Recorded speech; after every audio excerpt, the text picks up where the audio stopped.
Eccoci qua, buongiorno a tutti, ben ritrovati mercoledì 12 luglio 2023, le ore 7 è mattina e quindi la mattina al mercato. Di nuovo qui altri due nomi sulle nostre bancarelle per il mercato del Milan, purtroppo per voi con Enrico Boiani, ma per fortuna con Beatrice Sarati. Ciao Bea. Ciao, ciao a tutti, non ti buttare giù così Harry, insomma, Ah sono sì, ma le sono tue bancarelle. contenti, son più belle. Sì, le tue bancarelle per ora direi che sono state migliori delle mie ed è una cosa, risaputa e assodata, così come è risaputo e assodato che dovete mettere mi piace a questo video. Forza, non vi costa niente, ci supporta tantissimo, quindi lasciate un bel like, lasciateci anche un commento come sempre con altri nomi, con altri suggerimenti di mercato, diteci la vostra sui nomi che vi presenteremo oggi, iscrivetevi al canale e attivate la campanella per tutte le notifiche, così ogni volta che esce un contenuto nuovo, anche alle 7 di mattina, vi svegliamo, vi arriva la notifica sul telefono e così potete guardare i nostri video. Cara Bea, l'argomento di giornata è naturalmente l'esterno destro, perché il nome per il Milan è sempre quello di Samuel Chukwueze del Villarreal, però c'è un però, perché il Villarreal chiede tanto, perché la trattativa rischia di essere molto lunga e allora ecco che iniziano ad esserci i primi nomi alternativi.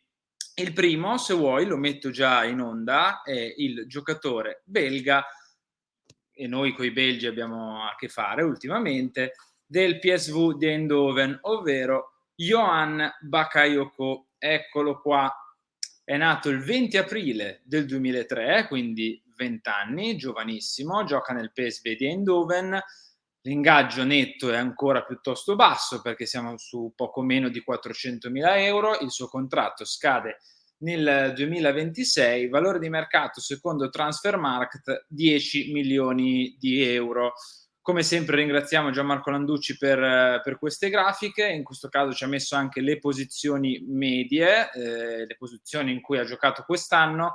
Gioca un po' su tutto il fronte offensivo, principalmente a destra, come tanti esterni di fatto che fanno un pochino la spola, soprattutto molto giovani, vengono provati a destra, a sinistra, al centro e quant'altro. Lui, come possiamo vedere anche dalla heatmap, che non è che sia chissà quale heatmap, però ha giocato principalmente sulla fascia di destra e quindi è uno dei Sì. due nomi alternativi a Chukwueze. Quest'anno per lui 39 presenze, non un minutaggio elevatissimo se contiamo il numero di presenze, perché siamo sui poco meno dei 2500 minuti, 9 gol e 6 assist. Questa di Bakayoko è stata in realtà la prima vera stagione col PSV di Eindhoven, anche perché il PSV ha perso nel corso della stagione Noni Madueke, altro giocatore che piaceva al Milan in passato, che è andato poi al Chelsea. Madueke che, non so, qualcuno di voi magari se lo ricorderà in quell'amichevole nefasta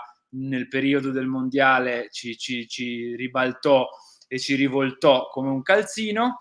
Poi Madueke è andato al Chelsea, quindi il PSV ha dato anche più spazio in questo senso a Bakayoko. La stagione precedente di Bakayoko è stata la vera grande stagione di esplosione di Bakayoko, perché ha giocato tantissimo, ha fatto 17 gol e 13 assist, stagione clamorosa. C'è un però, perché c'è sempre un però, non era in Eredivisie, non era già col PSV, o meglio, era col PSV di Eindhoven, ma era all'Eredivisie under 21 e quindi era il campionato dei giovani, anche perché è giovanissimo, cioè un 2003, ha compiuto 20 Sì. anni nel mese di aprile. Fatto sta che lui è uno dei nomi alternativi, ecco, a Chukwueze. Non è un giocatore troppo, diciamo, tediato dagli infortuni, perché la sua tabella infortuni è abbastanza lineare ancora, e all'inizio veramente della carriera, questo ragazzo.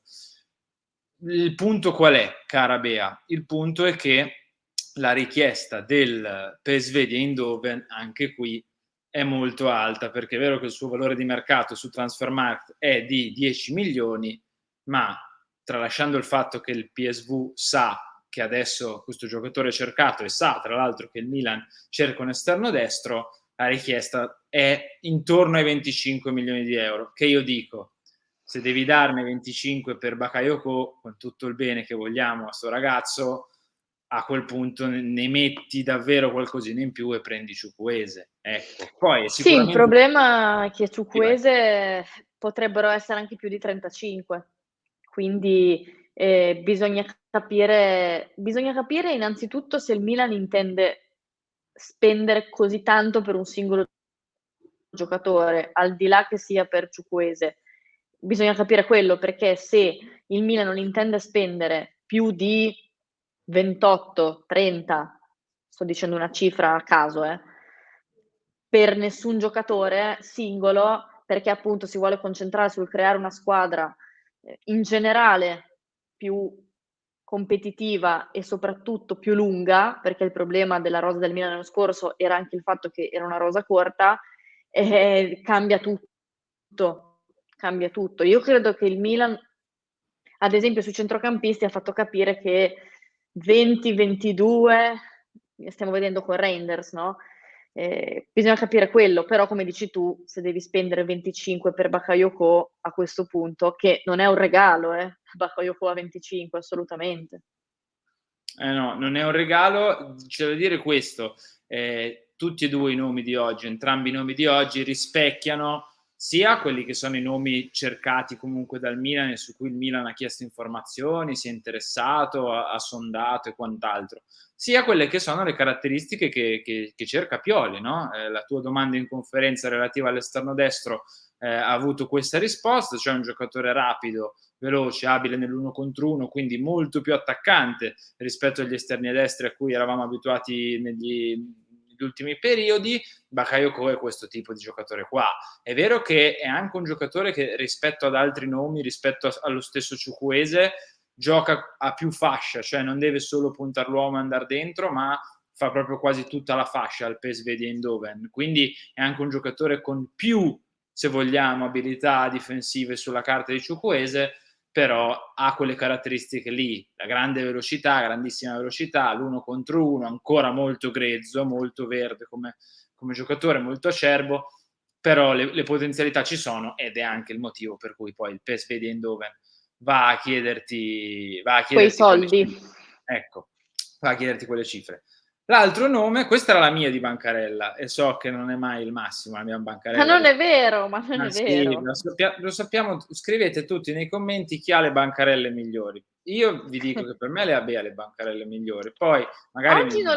Oggi non lo so, per me è una lotta uhm, all'ultimo chilometro, ecco. Eh sì, a proposito di ultimo chilometro andiamo a mettere un altro giocatore che di chilometri ne corre tanti e li corre molto veloci, ovvero Gustav Isaksen. Eh sì, perché questo è l'altro giocatore a cui il Milan sta pensando, se ovviamente non dovesse andare in porto l'affare Chukwueze, come diciamo dall'inizio di questo video. Come vedete dalla grafica, per cui ringraziamo sempre Gianmarco Landucci, 22 anni, quindi è l'età di De Ketelare, ha questo ragazzo. Devo dire che, io sono sempre, come si dice, stupita quando vedo dei ragazzi così giovani, ma devo dire che alla fine un 2001 non è poi così giovanissimo, ecco, per il calcio di Non oggi, anzi a dirlo a me, 22 anni può non essere un dirlo gio a me.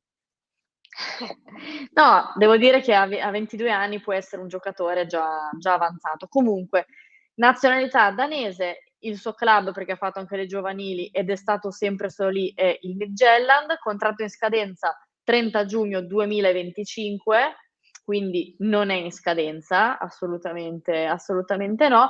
Il suo valore su Transfermarkt è di 7,5 milioni di euro e andiamo un attimo a vedere dai suoi numeri le ultime 2 stagioni. Devo dire che è un ragazzo che ha giocato molto, perché comunque le presenze che ha fatto sono diverse. L'ultima stagione 45 presenze, 22 gol e 9 assist, quindi direi che è un bel bottino, anche se ovviamente il campionato è diverso da quello italiano. In Europa League è sempre stato titolare, sia nelle fasi preliminari sia durante i gironi, e anche in campionato ha saltato veramente pochissime partite, 2, 3 partite.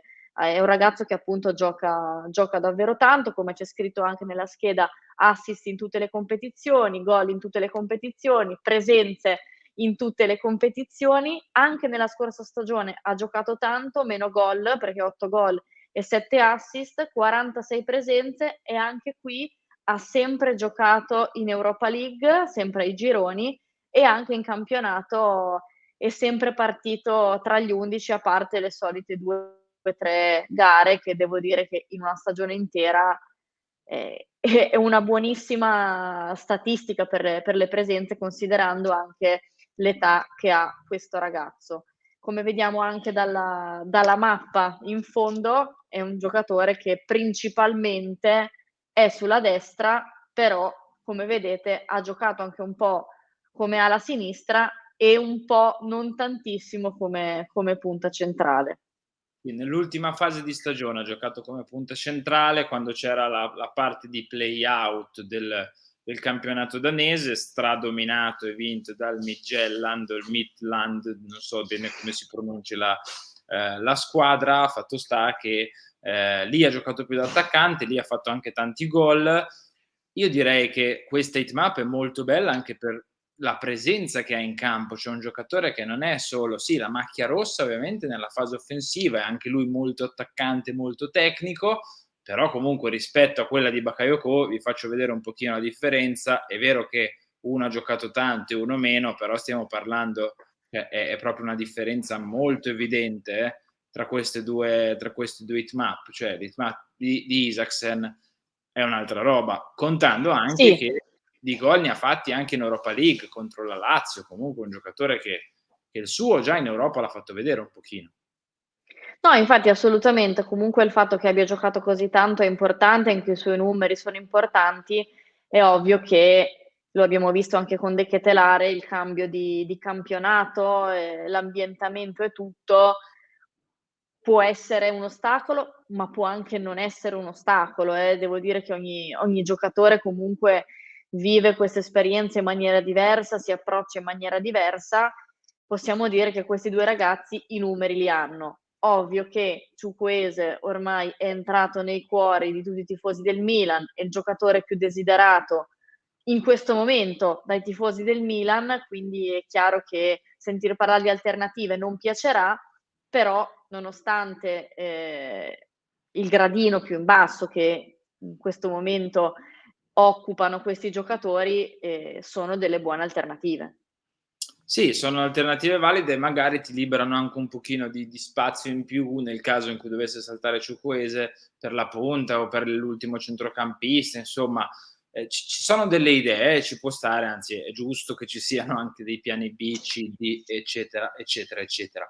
Noi siamo arrivati praticamente in fondo anche per questo episodio della mattina al mercato. Le nostre bancarelle ve le abbiamo fatte vedere. Ogni mercoledì ve le piazziamo alle 7 sul canale YouTube di Radio Rossonera, quindi lasciate mi piace, ve lo ripeto, iscrivetevi al canale, attivate la campanella, lasciateci un commento, diteci la vostra, magari se avete seguito l'Eredivisie ancora meglio di Sì. noi, se avete seguito il campionato danese o le partite di Isaksen magari contro la Lazio, eccetera. Se volete raccontarci un pochino meglio chi sono questi giocatori, lasciate un commento qua sotto. E soprattutto scriveteci questa mattina da quale bancarella andrete a comprare.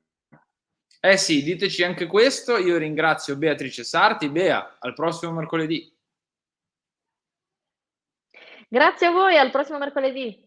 Grazie anche da parte di Enrico Boiani. Noi ci ritroviamo poi con tutti gli appuntamenti di oggi, che è una giornata impegnativa per Radio Rossonera, perché ci sarà l'arrivo di Pulisic, le visite mediche di Pulisic, Lunch Press, il talk, Filo Rossonero, c'è anche Sportiello che parla, quindi insomma sono tanti i contenuti di oggi. Rimanete con noi e alla prossima.